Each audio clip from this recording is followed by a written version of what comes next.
Romakëve 6:23 thot, paga e mëkatit është vdekja.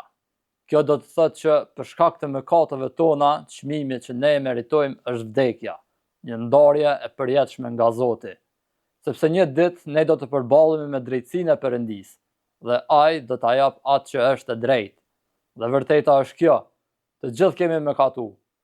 Isaia 64:6 e thot qartë, të gjithë ne jemi bërë si një leckë e papastër, dhe të gjitha veprat tona të mira janë si lecka të ndyta.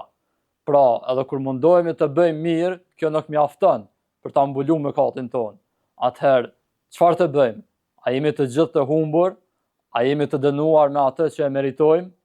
Asesi, ka shpresë, dhe kjo shpresë vjen nga vetë Perëndia, sepse vargu nuk mbaron aty te vdekja. Vargu vazhdon me një por, dhe kjo por ndryshon gjithçka. Kjo por tregon një shpresë. Por dhurata falas e Perëndisë është jeta e përjetshme në Krishtin Jezus.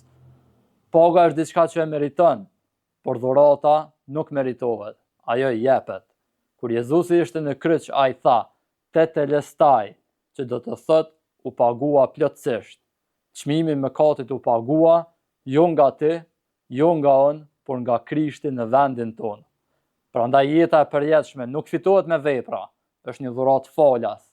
Tash pyetja është për ty, a do të vazhdosh në këtë rrugë, apo do të kthehesh, të pendohesh, të largohesh nga mëkati dhe të vendosësh besimin tënd në Krishtin, që ai e pagoi çmimin në vendin tënd, sepse drita ka ardhur dhe jeta e vërtetë gjendet vetëm në të.